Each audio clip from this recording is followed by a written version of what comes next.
Bem, nessa segunda parte da aula de hoje, nós vamos dar continuidade ao estudo dos direitos humanos, trabalhando com a chamada fixação dos direitos humanos na sociedade internacional contemporânea.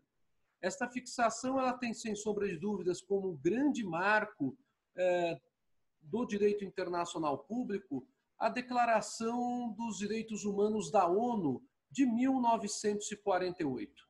Como havíamos conversado antes do intervalo, a Assembleia Geral das Nações Unidas acabou incumbindo o Conselho de Direitos Humanos ou dos Direitos Humanos a realização de 3 tarefas. A primeira delas, uma declaração de direitos humanos, um tratado internacional sobre direitos humanos.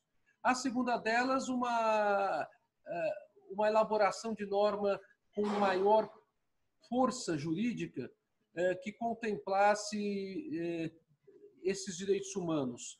E essa norma com força jurídica, na verdade, se desmembrou em 2. O chamado Pacto dos Direitos Civis e Políticos de 66 e o Pacto dos Direitos Econômicos, Sociais e Culturais do mesmo ano. Claro que o ciclo não para aqui. Nós veremos no nosso último encontro, na semana que vem, do ciclo contemporâneo, do combate às violações a direitos humanos e o ciclo contemporâneo, quando falaremos da Declaração do Milênio e também da Agenda 2030, que é o grande documento internacional que atualmente os estados se comprometem a cumprir até o ano de 2030. Então, diante disso, vamos aqui iniciar agora o compartilhamento do PowerPoint, da onde nós tínhamos parado. Opa, mas não é esse PowerPoint? Ei, Roberto, o que está acontecendo com você? O PowerPoint da outra aula. Pronto, agora sim. Prontinho.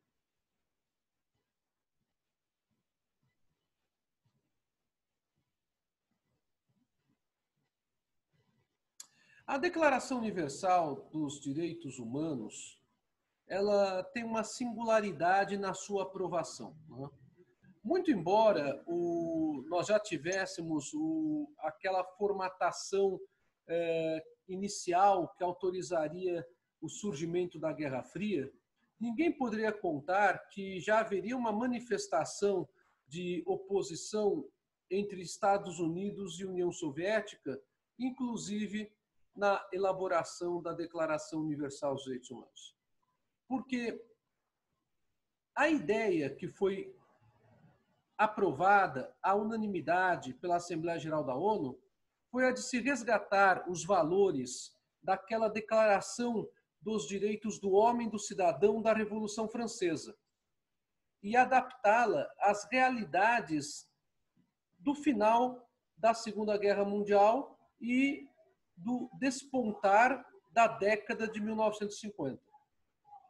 Essas realidades, elas diziam respeito já a um surgimento de uma nova geopolítica mundial.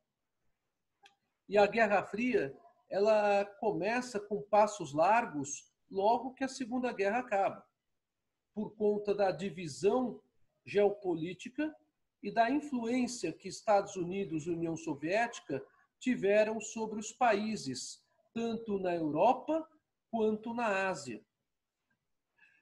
Curiosamente, a Declaração Universal dos Direitos Humanos, ela foi aprovada por unanimidade pela Assembleia Geral da ONU, mas houve uma abstenção de aprovação, não houve uma rejeição, mas uma abstenção de aprovação justamente pelos países do bloco soviético. Então, a União Soviética ela não foi contra a aprovação da declaração, mas ela também não votou favoravelmente. Ela se absteve. E nisso ela foi secundada pelos países da chamada Cortina de Ferro, expressão que se consagrou durante a Guerra Fria para designar aqueles países que votavam em bloco, juntamente com a União Soviética, nas reuniões e conferências internacionais. Além da União Soviética e do bloco da Cortina de Ferro, também mantiveram abstenção a Arábia Saudita e a África do Sul. Vejam o xadrez político internacional começando a ser montado para aprovação de um documento tão importante quanto este. Se vocês me perguntarem, mas esses países não reconhecem a declaração? Eles reconhecem a declaração. E mais do que isto, muitas vezes até invocam artigos da Declaração Universal dos Direitos Humanos, embora eles tenham exercido a abstenção por ocasião da votação. Então, percebam vocês a influência da política internacional para a própria formatação do direito internacional público. Apenas ainda abrindo um parênteses antes de seguirmos com os outros itens desta imagem. A Guerra Fria, diferentemente da Guerra Mundial, ela se notabilizou por ser uma guerra de competitividade tecnológica. Então, a Guerra Fria ela tem justamente como força o maior aprimoramento tecnológico. A União Soviética desempenhou esse papel de uma forma bastante desafiadora para os Estados Unidos, principalmente quando a competição tecnológica chegou à chamada Guerra nas Estrelas, na década de 60. Quem alcançaria primeiro a Lua? E essa disputa não é apenas uma disputa de simples orgulho, como muitas pessoas podem imaginar. Na realidade, por trás disso, havia uma série de expertises adquiridas por Estados Unidos e União Soviética com os instrumentos da Segunda Guerra Mundial e com o desenvolvimento que foi trazido pela ciência da matemática da informação no final da década de 40 e início da década de 50. Estou me referindo aqui ao surgimento do computador. O surgimento do computador, ele transforma o mundo e gera para os grandes players da Guerra Fria uma competitividade em busca do conhecimento e da manipulação econômica do conhecimento. Contrariamente à estratégia soviética, os Estados Unidos preferiram compartilhar até determinados níveis de conhecimento com os países aonde eles, Estados Unidos, investiram para que pudessem aprimorar-se tecnologicamente. Nesse sentido, o Japão recupera-se de forma notável economicamente e socialmente. E no final da década de 60, o Japão lança um projeto de poder econômico que transformou as nossas vidas e nós nem percebemos isso. Esse projeto se chama Sociedade da Informação. Esse projeto foi lançado pelo governo japonês oficialmente em 1972. E é um projeto que vai muito além da disputa a quem vai à Lua, porque trabalha justamente com várias fases. Primeiramente, uma meta até o ano 2000. Meta esta que foi alcançada. Vocês sabem qual é essa meta? Difundir os computadores e comprimir as informações dos computadores. Isso já era objeto de estudo na década de 50 pela matemática da informação, para que esses computadores fossem compartilhados entre o parque industrial, as empresas e os meios acadêmicos e governamentais no primeiro momento, para que no segundo momento eles fossem disponibilizados aos lares e assim surgisse o comércio eletrônico. O comércio eletrônico é um projeto de poder. E é um projeto de poder determinado pelo projeto Sociedade da Informação de 1972 do Japão. Os Estados Unidos viram que isso deu certo.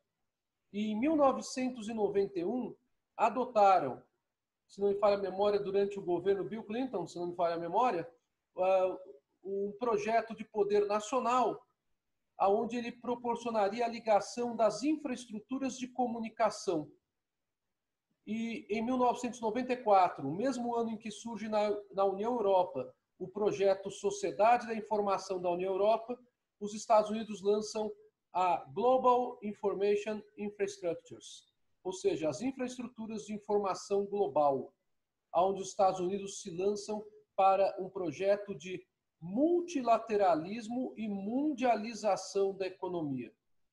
Curiosamente, as pessoas que criticam o multilateralismo e a chamada globalização são justamente as pessoas que defendem as posturas de política internacional dos Estados Unidos, quando os Estados Unidos foram os grandes protagonistas de todo esse processo de mundialização da economia. Bom, feitas essas observações, percebam vocês que nós no Brasil também temos o nosso projeto de sociedade da informação. Talvez muitos de vocês não saibam disso. O Jorge está até dando risada. E se chama Livro Verde e Livro Branco da Sociedade da Informação Brasileira, que é algo que é inspirado nos livros verde e branco da União Europeia. O Brasil ele tem o seu livro verde, que é um documento oficial do governo brasileiro, assim como o livro branco, e que vocês encontram no site do Ministério da Ciência e Tecnologia. Olha só. E o Brasil, em que pese estar bastante atrasado no cumprimento de suas metas, até mesmo porque os governos que se sucederam após 1999, ano da edição do Livro Verde, acabaram não mantendo a linha de continuidade que os governos da União Europeia, dos Estados Unidos, com exceção do governo Trump, do Japão, da China, hoje mantém. O projeto de informação da China chama Made in China 2025. O do Japão se chama Society 5.0, entre outros projetos. Todos projetos econômicos de poder, todos projetos de competitividade internacional e todos projetos que são revisados a cada 5 anos por esses países. Nós não tivemos revisão nenhuma no nosso primeiro projeto. Nós não demos continuidade a isso.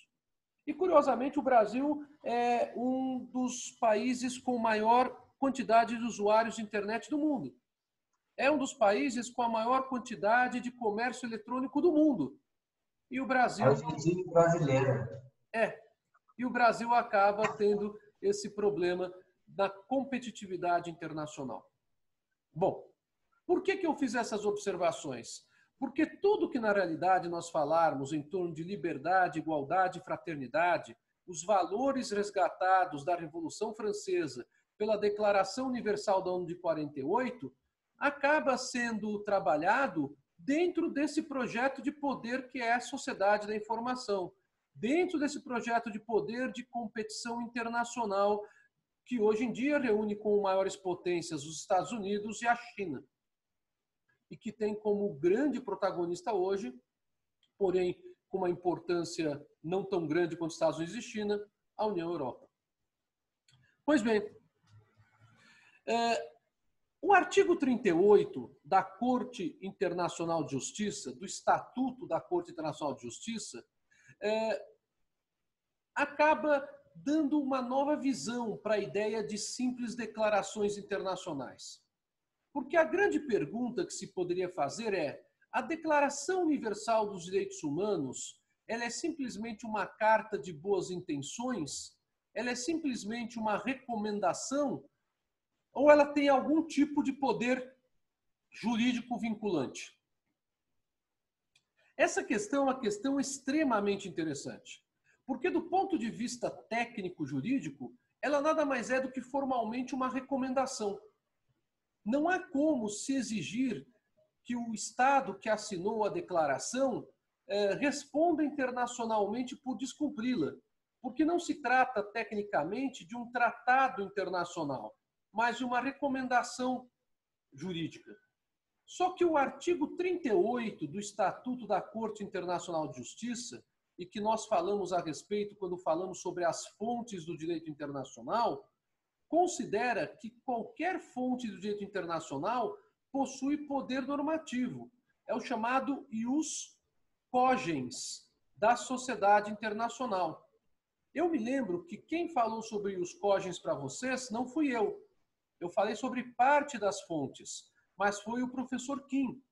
E o artigo 38 da Corte Internacional de Justiça estabelece que quaisquer fontes do direito internacional podem ser reconhecidas pelos tribunais internacionais como tendo um poder jurídico vinculante.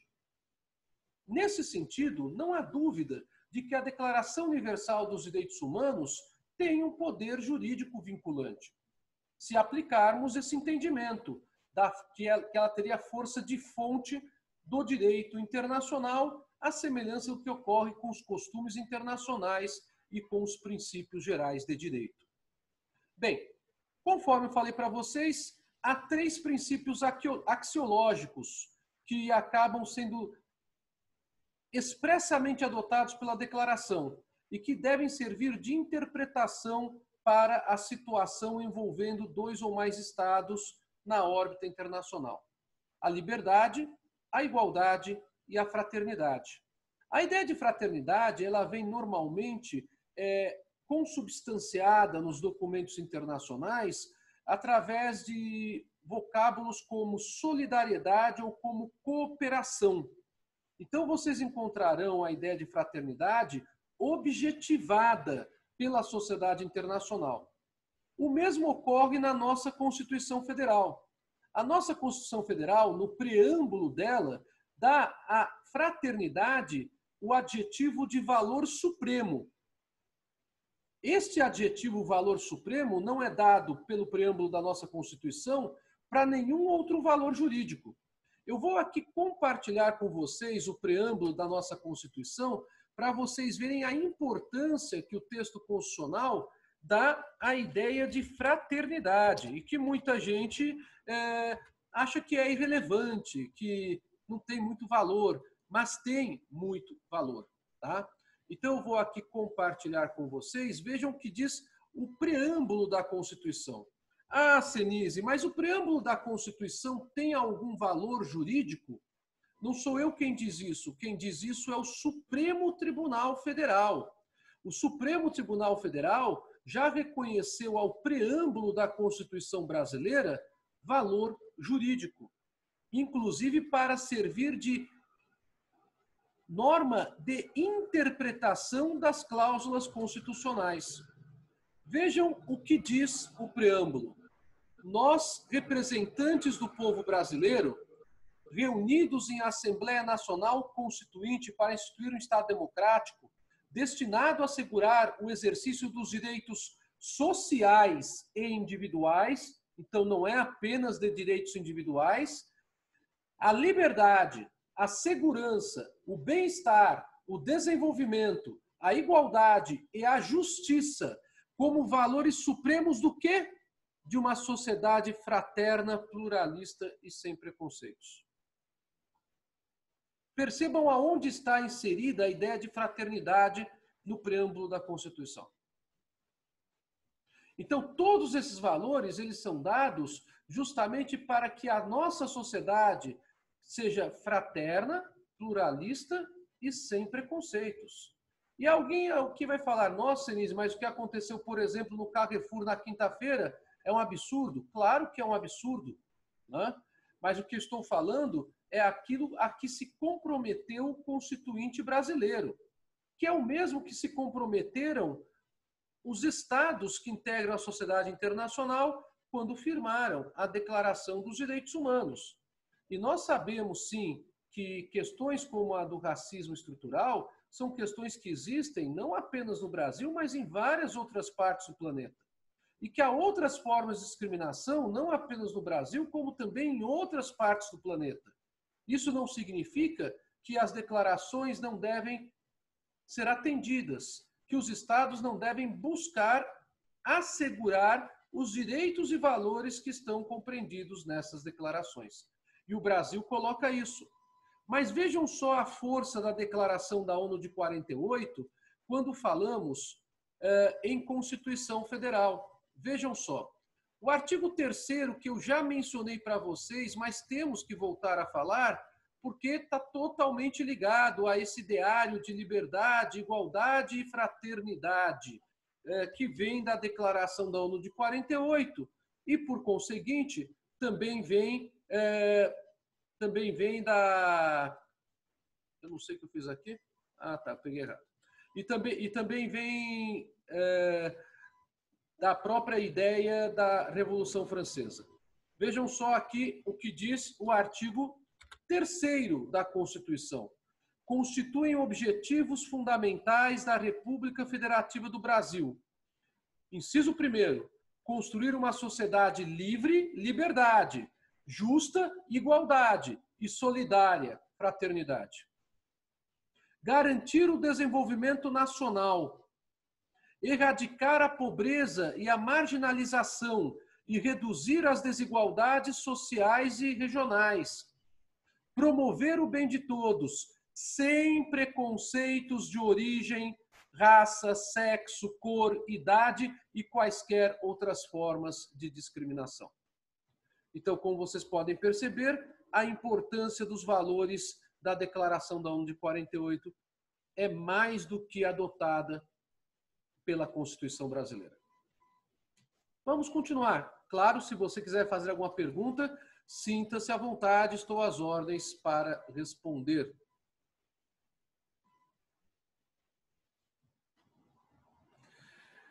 O presidente Franklin Delano Roosevelt, pouco antes de trabalhar com a assinatura da Carta do Atlântico, em 6 de janeiro de 1941, ele falou de 4 liberdades. 4 liberdades que deveriam ser garantidas diante dos riscos que a Segunda Guerra Mundial apresentava em virtude dos regimes totalitaristas que procuravam se impor. E Franklin Delano Roosevelt fala sobre a liberdade da palavra, a liberdade da crença, a liberdade para que as pessoas estivessem a salvo do medo e a liberdade para que as pessoas estivessem a salvo de necessidades extremas. Hannah Arendt, uma das grandes cientistas políticas, uma das grandes sociólogas do século XX, uma pessoa que viveu de perto os horrores e atrocidades da Segunda Guerra Mundial, ela fala uma coisa muito séria sobre os direitos humanos. Ela fala que os direitos humanos eles surgem nesse sentido de liberdade, igualdade, fraternidade, palavra, crença, isso tudo que eu acabei de falar para vocês, como uma forma de oposição à trágica experiência dos totalitarismos, como uma forma de oposição à hedionda privação das qualidades humanas. Porque ela lembra, com muita propriedade, a essência dos direitos humanos é o direito a que cada um de nós tenha direitos. Vejam só que frase bastante forte a de Hannah Arendt com relação aos direitos humanos. Os direitos humanos, então, surgem como uma espécie de oposição ao arbítrio infundado, sem qualquer amparo legal e que menospreza aquilo que há de mais inerente ao senso de humanidade. A essência dos direitos humanos é o direito a ter direitos. Por conta disso, a Declaração Universal trabalha com as liberdades às quais Roosevelt se referiu, mas de uma forma um pouco mais cartesiana. Trabalha fundamentalmente com as ideias de liberdade individual e de liberdade política. Vamos aqui mencionar algumas ideias que estão na Declaração Universal e percebam vocês como isto está tão abrangido pelo artigo 5º de nossa Constituição. Não há um referencial aqui que não tenha previsão no artigo 5º da Constituição brasileira. Vamos lá. Com relação às liberdades individuais, a igualdade sem distinção contra a discriminação. A ideia de igualdade, que nós já conversamos em aulas anteriores, diz respeito à igualdade de essência. É ela que é o fundamento para a construção dos chamados direitos humanos. Mas a igualdade de essência não significa que cada um de nós não terá atividades diferentes, talentos diferentes, ou não aprimorará determinados dons em detrimento de outros. É isto que nos faz sermos iguais em essência, porém socialmente diferentes. Cada um de nós tem pensamentos diferentes, cada um de nós tem convicções diferentes, cada um de nós tem condutas diferentes. Mas o que se respeita com relação às liberdades individuais é que a igualdade, ela deve existir de forma mais ampla contra qualquer forma de discriminação. Então, contra qualquer discriminação de raça, de etnia, de origem socioeconômica ou cultural, qualquer discriminação por conta de convicção religiosa, filosófica ou política. A igualdade deve ser assegurada a todos. Todos devem ter o direito de se manifestar. Voltaire, que é um dos grandes idealizadores da Revolução Francesa, conforme nós já lembramos aqui na primeira parte da aula, ele lembrava uma frase dele que é célebre, que é clássica, que é aquela frase que eu te darei a maior liberdade de você pensar diferente de mim até morrer. Porque é importante que você pense diferente.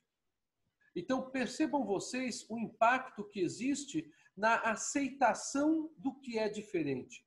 O mundo ele não é, portanto, de um cartesianismo hermético. Ele não é pura e simplesmente um mundo racionalista. Ele não é um mundo simplesmente onde as pessoas agem ou movidas totalmente pela paixão ou movidas totalmente pela razão. Ele é um mundo que conjuga racionalismo e paixão. Ele conjuga, portanto, emoções e sentimento intelectual. Ao trabalhar com isso, Adam Smith, um dos maiores teóricos do liberalismo, tem em seu Tratado dos Sentimentos Morais a grande regra áurea da convivência humana para ele, que é a empatia. E a empatia, ela deve existir também como forma de olhar o outro como se o outro fosse você. A isso, Habermas, um dos maiores sociólogos da segunda metade do século XX, Jürgen Habermas, o pai da teoria da comunicação social, ele trabalha com uma ideia de direitos humanos no sentido de alteridade muito forte, onde ele declara que a ideia de direitos humanos está dentro da concepção humanística de eu reconhecer no outro o direito que eu quero que reconheçam em mim. Esse ideário é um ideário, portanto, que move a teoria dos direitos humanos na sociedade contemporânea. A igualdade sem distinção não significa igualdade sem diversidade, porque o mundo ele exige a diversidade. O tratamento linear é um tratamento equivocado, é o tratamento que gera o preconceito, que gera a discriminação, que gera o ódio. É o tratamento que faz com que nós tenhamos uma visão deturpada de outras culturas, porque não entendemos como as outras culturas se desenvolveram. E como nós temos o nosso nicho cultural, consideramos que aquele nicho cultural tem algum problema, está distorcido de alguma forma e que ele precisa ser corrigido. Mas não olhamos as mazelas que estão debaixo do nosso tapete. Então, a ideia do direito humano da igualdade não é um direito humano de igualdade total e matemática, mas é uma ideia do direito humano que reconhece a igualdade na diversidade. Esse é o grande pulo do gato do pensamento axial da igualdade da essência para a igualdade na diversidade, que é o grande lema da sociedade internacional contemporânea. Também a liberdade individual prevista na Declaração dos Direitos Humanos, o direito ao RIT, sem discriminação também. Isto é, o direito que a pessoa tem a se valer de todas as prerrogativas de direitos individuais e coletivos fundamentais, a defesa das suas liberdades públicas. Então, a impetração do habeas corpus, a impetração do mandado de segurança, a impetração do mandado de segurança coletivo, a impetração do habeas data, a impetração do mandado de junção, 5 remédios constitucionais que nós temos para a defesa dos direitos fundamentais individuais e coletivos no Brasil. E que nós vimos que a sua origem, inclusive, é mais remota do que a da Declaração Universal dos Direitos Humanos da ONU de 48. Lembram? A Lei do Habeas Corpus inglesa, de 1679, o Bill of Rights, de 1688. Vejam só a reafirmação das garantias processuais e dos direitos fundamentais. A Declaração Universal dos Direitos Humanos proíbe a prisão arbitrária, proíbe a detenção arbitrária, proíbe o exílio arbitrário. Ela consagra o direito à justa audiência pública perante um tribunal independente e imparcial em situação de igualdade. Imaginem vocês como é o problema das trevas, da submissão de um réu num regime meramente inquisitorial, sem direito à ampla defesa, sem direito ao contraditório, sem a observância das devidas normas processuais que estabelecem ordem aos atos processuais para que o autor acuse primeiro, o réu se defenda depois e o juiz então julgue. A subversão de valores, ela estabeleceu a ideia da Inquisição. A humanização dos valores restabeleceu a igualdade entre as pessoas perante a justiça. Ah, Senise, mas nós não temos igualdade plena na justiça. Ninguém está dizendo que isto aqui, tudo que estamos falando, existe 100% no mundo real. Mas imagine você como seria se nem existisse essa previsão. É este que é o ponto. O ponto é que a sociedade internacional, ela está se civilizando. Ela está realmente se humanizando, mais do que se civilizando, a partir do instante em que ela traz esses ensinamentos e os direitos constitucionais contemporâneos incorporam esses ensinamentos na forma de direitos fundamentais, como a nossa Constituição faz no artigo 5º. A presunção da inocência e asseguramento de todas as garantias à defesa. A presunção de inocência é algo que na sociedade da informação se barbarizou, porque as redes sociais e porque o noticiário, a mídia impressa, a mídia eletrônica, acabaram antecipando a condenação e acabam antecipando a condenação de várias pessoas em determinados casos. A mesma mídia que derruba uma pessoa, levanta esta pessoa perante a sociedade ou vice-versa. Vocês querem um exemplo que não é de processo penal, mas é de ordem política? Não vou nem falar da discussão dos políticos atuais mais envolvidos com disputas presidenciais. Lembre-se do impeachment do presidente Fernando Collor de Mello. Foram os meios de comunicação que convenceram a população brasileira a eleger Collor. E foram os meios de comunicação que convenceram a população brasileira a pressionar o parlamento para ocorrer o primeiro impeachment da nova república. Não estou dizendo aqui se o impeachment foi razoável ou foi irrazoável, se deveria ter sido praticado ou não deveria ser praticado. O que eu estou apenas é relatando o fato. Se você não nasceu neste período, que é o período da década de 90, início da década de 90, pergunte para o seu pai, pergunte para a sua mãe, para um tio, como é que foi isso? Porque pouco importa se gostava ou não se gostava de Collor. Certamente ele haverá de reconhecer o poder dos meios de comunicação na eleição de Collor e no impeachment de Collor. Então percebam vocês que a presunção de inocência é um princípio que vem da sociedade internacional para o direito constitucional. E por que esse princípio é tão importante? Justamente para se evitar o flagelo de vidas pelo erro judiciário. O erro judiciário, ele acaba ocorrendo muitas vezes porque juízes são humanos. O poder judiciário ele é representado por seres humanos. E muito embora nós tenhamos o direito ao recurso como um direito humano, vamos inclusive mencionar isso quando falarmos do Pacto dos Direitos Civis, está lá expressamente o direito ao recurso como direito humano. Não é artificial a ideia de que pode haver uma reforma de decisão posteriormente. Tanto para majorar uma pena contra um réu condenado, isso ocorrerá quando o Ministério Público recorrer da decisão no processo penal, como para reduzir a pena ou até absolver um réu condenado. É para isso que existe o sistema do duplo grau de jurisdição. E é para isso que existe a presunção de inocência. Ninguém será considerado culpado, diz a nossa Constituição, até o trânsito em julgado da sentença criminal. Percebam vocês a importância histórica desse princípio. Não é apenas uma importância política ou pedagógica. E percebam vocês o que seria da sociedade contemporânea se esse princípio não existisse. Numa sociedade onde há um forte impacto e uma forte pressão popular decorrente dos meios de comunicação. Outro direito humano previsto na Declaração de 48 é o direito de que não haverá culpa por fato que não é delito nacional ou internacional. O direito penal chama isso o princípio da reserva legal. Não há crime sem lei anterior que o defina. Isso quer dizer que ninguém pode ser condenado por uma conduta que não é descrita no tipo penal como crime. Curiosamente, a nossa Constituição erigiu ao artigo 5º o princípio da reserva legal em direito penal. E ele passa a ser também um princípio de reserva legal em liberdades públicas. Então, ninguém será considerado culpado. Ninguém será responsabilizado pela prática de um delito sem lei anterior que o defina. Está no artigo 5º da nossa Constituição.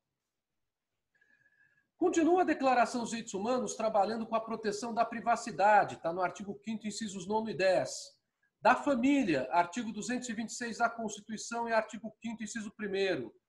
Do lar, no sentido de inviolabilidade do domicílio, que é assegurado constitucionalmente para todos nós, no artigo 5º também. E a inviolabilidade de correspondência, que também está no artigo 5º da Constituição. A Declaração da ONU fala de direito à liberdade de locomoção, o direito de ir e vir, a deixar e retornar ao seu país de origem, que também decorre da liberdade que está no artigo 5º da Constituição. O direito à constituição da família com proteção da sociedade e do Estado é justamente a redação do artigo 226 da Constituição.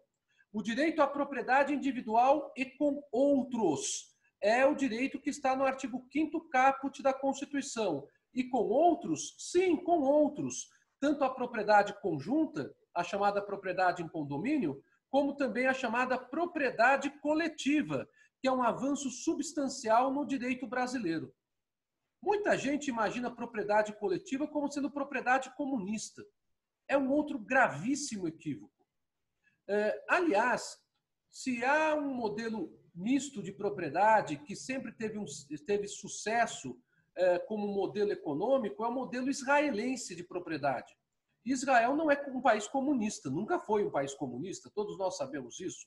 Israel reconhece tanto a propriedade individual como um direito fundamental, como a propriedade coletiva como modo de produção econômica, através dos chamados kibbutz, ou kibbutzim.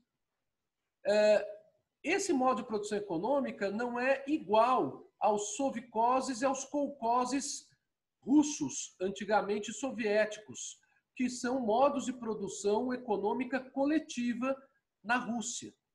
Mesmo a Rússia reconhece a propriedade individual, para aqueles que não sabem.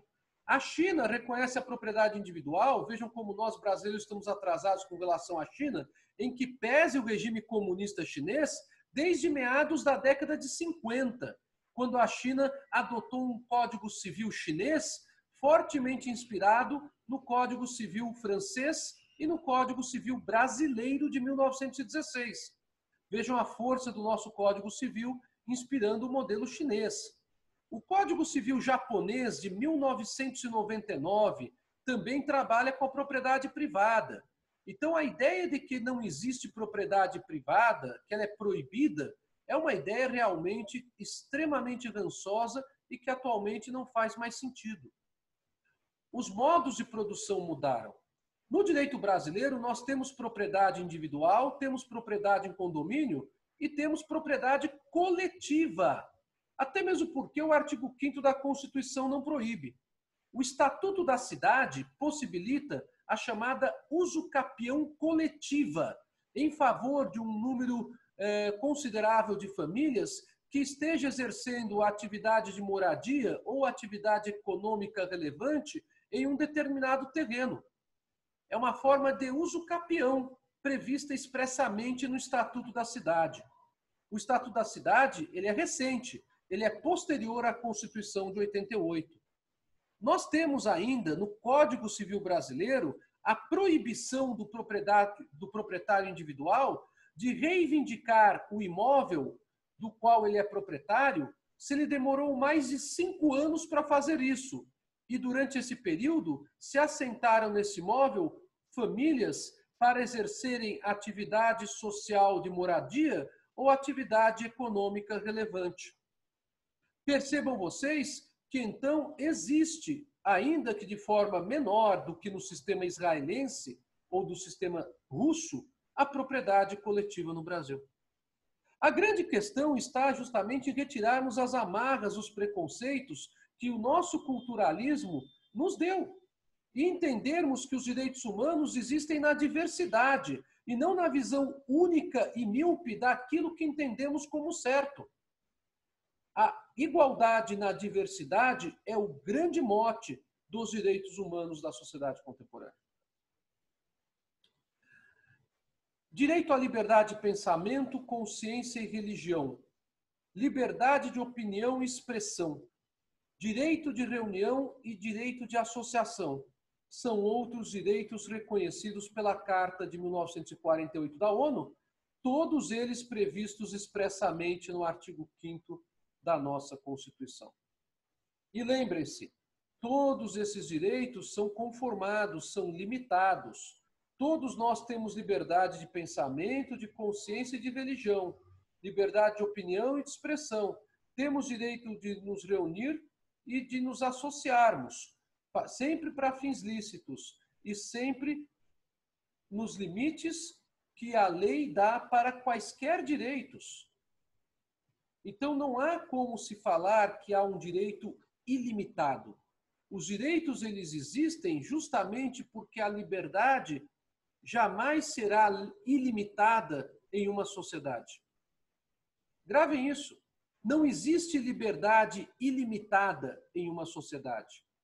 A liberdade é limitada pelo simples fato de existir convivência social.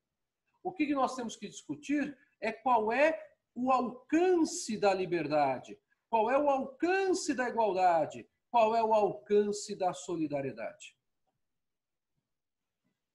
E já que falamos em solidariedade, vejam que a Declaração da ONU de 48 fala sobre função social do direito, sobre proteção dos chamados direitos sociais.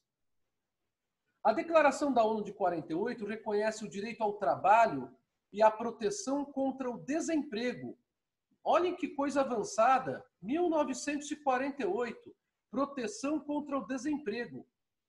Esta é a base internacional do chamado salário-desemprego, que certamente vocês já ouviram falar e que o Brasil tem, inclusive, uma lei específica sobre isso, porque o Brasil, no artigo 6º da sua Constituição, ao tratar dos direitos sociais, fala do direito ao trabalho e fala também do salário-desemprego. A remuneração igual por trabalho igual. Esse é um problema que até hoje existe em todos os quadrantes do mundo, mas é um direito humano reconhecido na Declaração de 48. Remuneração igual por trabalho igual. É bastante comum empregadores mudarem até o nome da função para pagarem menos para empregados novos que são contratados pela empresa. Isso é uma forma de fraudar a lei, porque, na realidade, o direito de trabalho ele não pode fazer distinção de qualquer origem socioeconômica cultural, de raça, de etnia ou de convicção. Então, a remuneração deveria ser igual por trabalho igual. E esse é um direito humano consagrado na Carta de 48. A fixação de um salário mínimo. Veja um antecedente histórico. O salário mínimo ele é reconhecido pela Carta da ONU de 48. E, obviamente, ele veio a ser reconhecido pelas nossas constituições. E a Constituição de 88 trabalha com ele. Sabe-se muito bem que o salário mínimo muitas vezes não satisfaz ao mínimo para a subsistência de uma pessoa. O DIEESE, que é um dos órgãos que fazem medições socioeconômicas na sociedade brasileira, entende que o salário mínimo brasileiro está defasado em 3,5 vezes, aproximadamente a 4 vezes do valor que ele deveria ter. Mas reconhece-se, obviamente, que isso não é culpa de um governo. Então, isso não é uma responsabilidade única de um governo, no caso, o atual. Mas isso é fruto de anos e anos de problemas para que o salário mínimo tenha uma efetividade de subsistência às pessoas.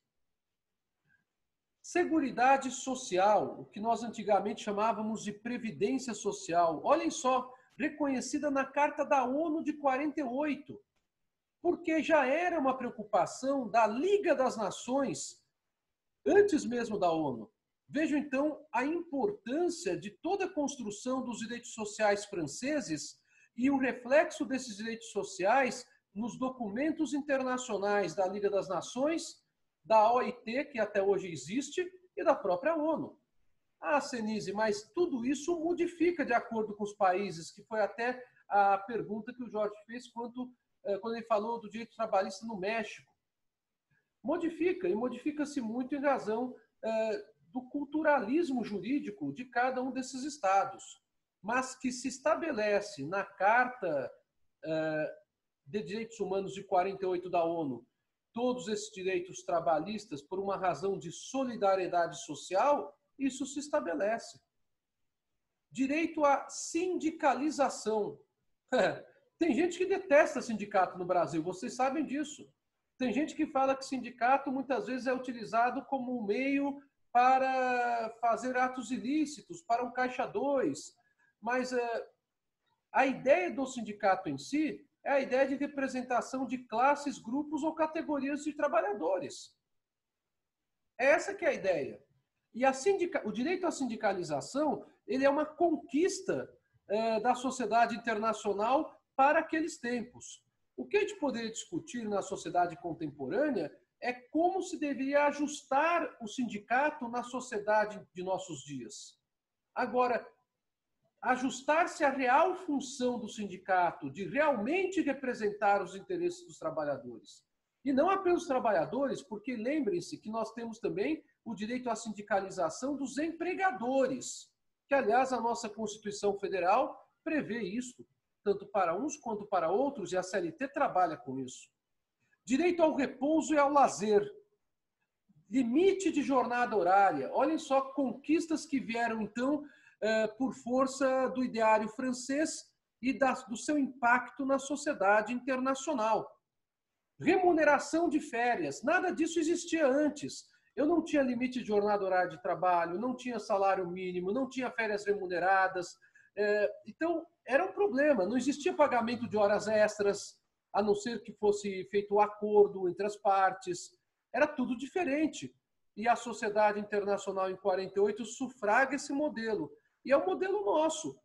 E, incrivelmente, esse modelo é tão criticado no Brasil hoje em dia. E aí aqui apenas lanço uma pergunta que não tem a ver com a minha matéria e sobre a qual sou jejuno, sou um leigo, mas eu faço aqui uma pergunta para reflexão. Será que, primeiramente, não deveria ter sido feita uma reforma tributária e não uma reforma trabalhista? Porque a partir do instante que você exonerasse a folha das empresas pela reforma tributária, não haveria um peso tão grande sobre os empregados numa reforma trabalhista. Mas fizemos o contrário no Brasil. Fizemos a reforma trabalhista e a previdenciária. E a tributária, há décadas, está esperando a chance dela. Eu falo, aliás, sobre isso num artigo que eu escrevi com uma colega minha, que essa sim é da área de trabalho, que é a professora Maria Vitória Queira Alvar. E nós apresentamos esse artigo num COMPED, que é um encontro nacional de mestrados e doutorados em Direito do Brasil. E esse artigo, para nossa surpresa, foi tão bem aceito que foi publicado numa revista nos Estados Unidos, onde a gente discute justamente esta situação, que é a situação do equívoco da chamada reforma neoliberal trabalhista que foi feita no último governo, que resolve o problema das empresas, mas ela não resolve o grande problema de fundo.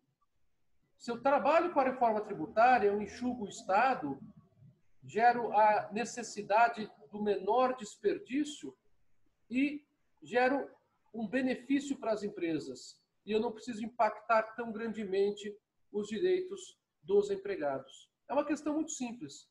Agora, se eu trabalho de forma contrária, eu posso manter a não reforma tributária, eu posso fazer uma reforma tributária mais tímida, que acaba beneficiando mais o Estado do que a empresa. Porque a empresa já teve a sua exoneração na reforma trabalhista. Vejam só o ciclo vicioso que isso tudo gera. Há uma colocação aqui do Jorge, a própria OAB é uma espécie de sindicalização e de união de uma categoria, sem dúvida. Verdade, está corretíssimo. Bem, também tem aspectos ligados à proteção social e à solidariedade, o direito à educação. E a Carta da ONU de 48 fala em um direito elementar à educação, que é o que para nós seria o fundamental 1, né? Obrigatório e gratuito. A Carta da ONU, hein? Então isso não tem nada a ver com comunismo, por favor. Até mesmo porque vários países nórdicos trabalham com saúde e educação gratuita pública e acessível a todos. Alguns trabalham até com acesso ao ensino superior gratuito, aberto a todos. E não dá para falar que Suécia, Noruega e Finlândia são comunistas, tá? Alguém tem coragem de falar isso aqui? Ou mesmo que a Arábia seria comunista? Dubai é comunista? Então, são coisas para se pensar. Há vários equívocos que, infelizmente, graçam aqui na nossa sociedade por desconhecimento. Então, o que a Carta da ONU pede é o ensino elementar obrigatório e gratuito. E ela reconhece, aí pode ser pago, o ensino técnico profissional e a igualdade de acesso ao ensino superior. E com relação à questão da nacionalidade, a Carta da ONU dos Direitos Humanos reconhece o direito à nacionalidade que todas as pessoas têm de ter uma nacionalidade. E aí nós até falamos, quando falamos de população permanente, lá atrás, elementos do Estado, sobre as questões do apátrida, do refugiado, né? E falamos também sobre o direito de asilo a vítimas de perseguição, onde nós falamos do asilo consular e do asilo territorial. Se você não está lembrado, dá uma olhadinha na unidade em que eu tratei isso com vocês. Bem, eu cheguei no ponto que para mim está bom para hoje, tá? Porque na primeira parte da aula que vem, eu vou seguir esse ciclo, falando do genocídio e falando dos julgados com relação a direitos humanos e falando dos pactos e da Agenda 2030, na segunda parte da aula. Então eu pergunto para vocês, nós até que fomos bem hoje, não sei se eu acabei falando muito rápido, mas ainda faltam 8 minutos para acabar o horário oficial, né? E eu pergunto para vocês se há alguma dúvida, se vocês querem fazer alguma consideração, que eu considero extremamente importante que vocês falem neste momento. Em primeiro lugar, está dando para acompanhar a matéria? É o primeiro ponto, né? Então, quem quiser usar o microfone, sinta-se à vontade. Quem quiser redigir, pode se sentir à vontade também. E o segundo ponto, vocês estão percebendo a forte influência que os tratados de direitos humanos tiveram para a construção da Constituição brasileira, principalmente nos seus 6 primeiros artigos? Isso que é fundamental para mim, porque aí vocês começam a entender melhor o sentido dos direitos humanos. Porque o grande problema que há também é outra distorção da sociedade brasileira, que direito humano só é direito de bandido, né? Imaginem só, isso aqui, tudo é direitos humanos, né? Tudo isso aqui. Eu vou falar de mais coisas para vocês na aula da semana que vem. Assim, isso é um tema que acho que incomoda muita gente, né? Assim, pelo menos quem está na faculdade, porque incomoda no sentido assim, você vem de séculos, digamos assim, de aprimoramento social, e aí hoje você tem uma distorção tão forte de tudo isso, assim, fazendo com que as pessoas tem um primo meu que ele vive uma das coisas desse Brasil paralelo com umas coisas que eu falo, meu, sem condições, sabe? E umas viagens na maionese, assim, sei lá, é muito estranho, né? Infelizmente, é bastante estranho, eu concordo com você, né? É certo que a gente tem que, obviamente, reconhecer o direito que a outra pessoa tem de pensar diferente, de falar diferente, mas algumas coisas elas são inconcebíveis. Por exemplo, o discurso do ódio.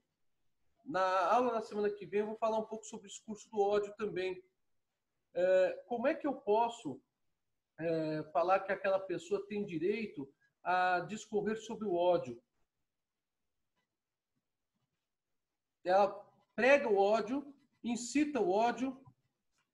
A nossa Constituição ela tem limites com relação à própria ideia de proibição de atentado ou de qualquer manifestação contrária aos três poderes. Não se confunde os três poderes com o mandatário, né? Isso é outra história. Aí eu estou falando do político, eu estou criticando a decisão do ministro. É uma outra história. Mas se atentar contra o Congresso Nacional, contra o Supremo Tribunal Federal ou contra a presidência da República, é algo que configura discurso do ódio na nossa Constituição. Também configura discurso do ódio o discurso que é contra a igualdade na diversidade, que é a grande bola da vez que a gente está aqui trabalhando nessa segunda parte da aula, né? Também constitui discurso do ódio, então, a defesa de teorias que são teorias que incitam isso, como o nazismo, né? Curiosamente, se dá liberdade para a pregação de vários postulados nazistas em vários países, inclusive europeus. Eu me lembro que no final da década de 90, o presidente da Áustria era do Partido Nazista Socialista, social, alguma coisa assim. Então, era o neonazismo na Áustria, no final da década de 90. Mas, mesmo permitindo-se alguns postulados nazistas, a Áustria proíbe outros, justamente aqueles que dizem respeito ao discurso do ódio, como o genocídio de populações, a chamada inferioridade racial, a chamada inferioridade religiosa, que são coisas que têm que ser banidas da sociedade contemporânea, né? Então, o Jorge tem toda a razão. Infelizmente, a gente vê essas coisas, a gente fica preocupado, né? Mas que todos têm liberdade de expressão, tem, mas que deve haver limites também na liberdade de expressão de todos. Jorge, pode continuar, desculpa se eu te cortei. Não era isso mesmo, professor. Vocês querem fazer mais alguma pergunta? Então, eu quero muito agradecer a você que esteve até agora me escutando. A aula de hoje vai estar à disposição de vocês no meu canal de YouTube a partir de amanhã, né? Desejo uma ótima noite a todos, gratidão, que Deus os proteja e proteja a mim, minha família, você e a sua família, tá bom? Tchau, pessoal. Até a próxima. Igualmente, professor. Tchau, boa noite. Boa noite.